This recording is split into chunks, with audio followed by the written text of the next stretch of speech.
கருவேப்பிலை சட்னி இந்த மாதிரி ஒரு முறை உங்கள் வீட்டில் அரைச்சி பாருங்கள். டேஸ்ட் அந்த அளவுக்கு சூப்பராக இருக்குங்க. நல்ல காரசாரமாக டேஸ்டியாக இருக்குது. கருவேப்பிலையே நம்ம இந்த மாதிரி உணவில் சேர்த்துக்கிறதுனால முடி நல்லா கருமையாக அடர்த்தியாக வளரும்.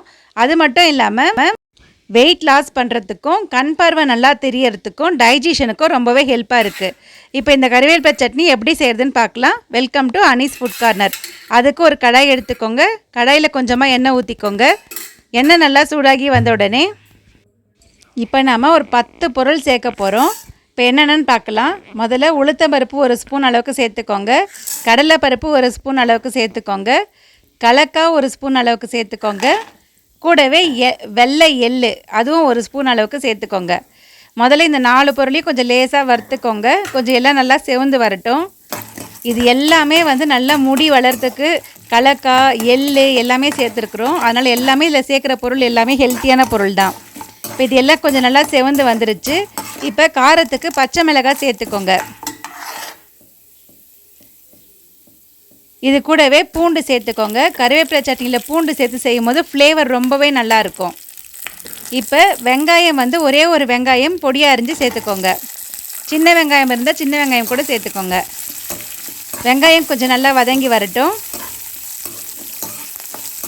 அடுத்ததாக நம்ம சேர்க்க போகிறது தேங்காய். தேங்காய் நிறைய சேர்த்துட வேண்டாம். ஒரு 1/4 மூடி அளவுக்கு தேங்காய் சேர்த்துக்கோங்க. துருவி கூட சேர்த்துக்கலாம். பாருங்கள், வெங்காயம் இந்த மாதிரி கண்ணாடி பதத்துக்கு வதங்கினா போதும், ரொம்ப வதங்கணும்னு அவசியம் இல்லை. இப்போ நம்ம தேங்காய் சேர்த்துக்கலாம். இப்போ இது கூட கொஞ்சமாக புளி சேர்த்துக்கோங்க. சேர்த்துட்டு எல்லாத்தையும் வதக்கிட்டு கருவேப்பிலை நல்லா க்ளீன் பண்ணி இந்த மாதிரி சேர்த்துக்கோங்க. இப்போ அதையுமே கொஞ்சம் நல்லா வதக்கி எடுத்துக்கோங்க. இப்போ எல்லாத்தையும் நல்லா ஆற வச்சுடுங்க. ஆற வச்சுட்டு மிக்ஸி ஜாரில் சேர்த்துட்டு இதுக்கு தேவையான அளவு உப்பு இதில் சேர்த்துடுங்க. சேர்த்துட்டு தண்ணி ஊற்றி நல்லா நைஸாக அரைச்சி எடுத்துகிட்டு வந்துடுங்க.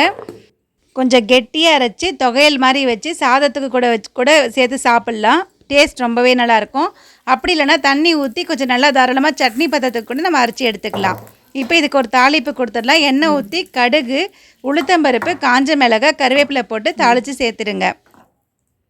நம்ம சேனலில் இது வரைக்கும் 50 வகையான சட்னி ரெசிபிஸ் போட்டிருக்கோம்.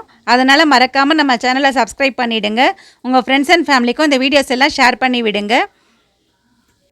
ஹெல்த்தியான டேஸ்டியான காரசாரமான கருவேப்பிலை சட்னி அட்டகாசமாக ரெடி ஆகிடுச்சு.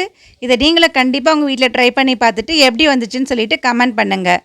நன்றி, வணக்கம்.